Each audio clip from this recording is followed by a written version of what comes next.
Hey guys, it's me, the famous Yakuza speedrunner Groob, and today what I'm going to do is a very unique challenge using tips and tricks that no other speedrunner has used Damn, I see why before. You have never done a face reveal. Damn, so man like yikes, we're going to be speedrunning through all of the RGG Studio titles.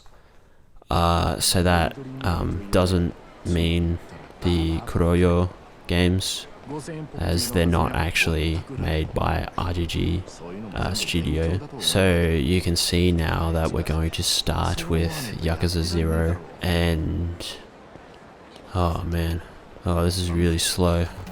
Alright, now abandon Nishiki faster than Kiryu does in Kiwami 1. We're going to run all the way west to North Park, and some of you may recognize this as the entrance to Purgatory. Now in Yakuza 0, it doesn't actually lead to Purgatory, it does instead lead to the biggest developer oversight in the entire series. So if you actually position yourself just right in this exact spot, and you look at this exact angle, you'll trigger a loading zone. Now this loading zone takes us all the way to the Gary Buster Holmes fight in Kiwami 1. An unfortunate side effect of this is that because we're actually messing up the game quite a lot, the graphics get a little iffy, to say the least, and the music's completely different. Anyway, so just beat the boss here and then stand outside and go to this exact spot right here outside of Based Kanrai and change the graphic settings up to high. Now once you close out of this menu, you'll notice you're in Kiwami 2. Now that we're in Kiwami 2, we want to go over to this graveyard scene and actually just shoot Terada, and then like nothing happens at all.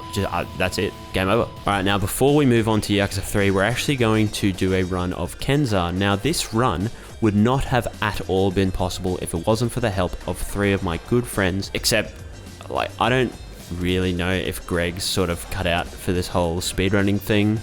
Kind of sucks. He's probably better as like a voice actor or something like that. But anyway, we managed to get the job done, and now we move on to Yakuza 3. Now that we're in Yakuza 3, it might take a second, but once you realize you're actually playing Yakuza 3, you're going to want to... And then when you look back at your screen, you'll notice that we've managed to skip the entirety of Yakuza 3, and now we're at the final boss of Yakuza 4. Then once you realize you're at the final boss of Yakuza 4, and now we're in Yakuza 5. Now in Yakuza 5, we're gonna want to just skip a bit. Yeah, just keep skipping. Now that we're in Shinada's part, there's actually a very secret QTE here in this first cutscene that no one has ever discovered. So what you'll want to do is get your controller ready when we get to this part of the cutscene. Now, hit the square button. Boom. Shinada hits the ball, nothing bad ever happens, story doesn't happen, Yakuza 5 over, boom, done. Now that I know you're expecting Yakuza 6 next, but we're actually going to take a slight detour and play RGG Ishin. This game was a PS4 title, released only in Japan, about samurais, and it's got lots of Yakuza characters like Kiryu, Majima, Sajima, that sort of thing. Except, if you look closely, you can see I've already finished the game, and yeah, like I don't really know why I'd do it again, because like I've already beaten it. So now we move on to Yakuza 1 and Yakuza 2 on the PS2. Now these games have a insanely bad camera, as you can see. You can't actually you literally just can't see anything. Like, what am I even looking at here? A roof? I don't know. The camera is so bad that you can't even tell. Oh wait, I could just pretend like I'm fighting the final boss right now. I therefore claimed I'd done it, and then it was Hammond's turn. Except it wasn't actually Hammond's turn, it was Yakuza 6's turn. Now, I know, obviously, some of these skips seem quite unbelievable. I'm actually very proud that I've managed to discover these skips, but anyway, this one is very common in Yakuza 6, so obviously we'll load up the game, we'll skip some of the intro cutscenes, and we'll just keep on skipping, There's a lot of cutscenes in the intro, just keep on skipping, and Like a Dragon's actually a really easy game to...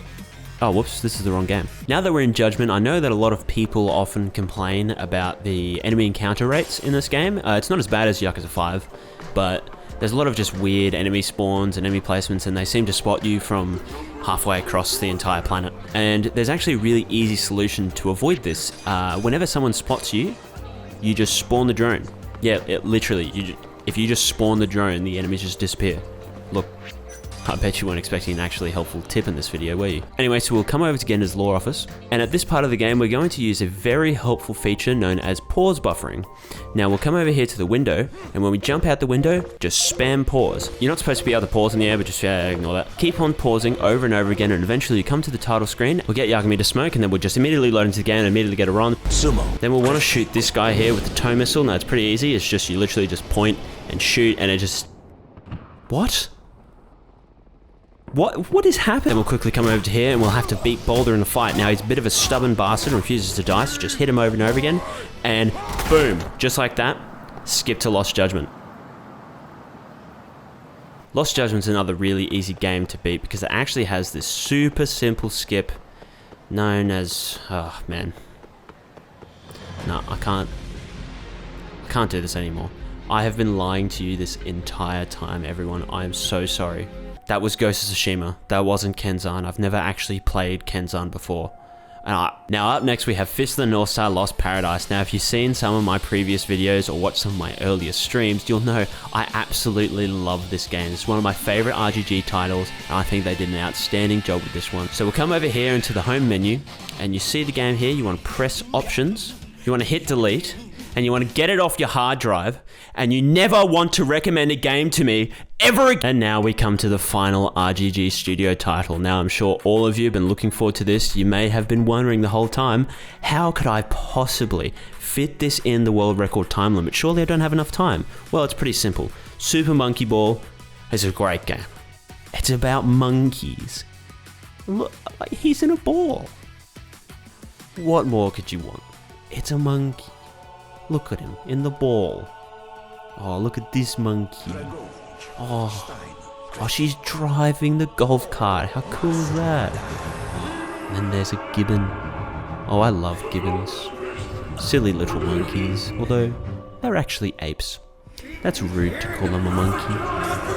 But they're monkeys in my heart. Little monkey. There's a monkey here. There's a monkey there. Wow. Wonderful. There's a monkey over here as well. And time! New world record, everyone. How crazy is that? Now for Yakuza Dead Souls,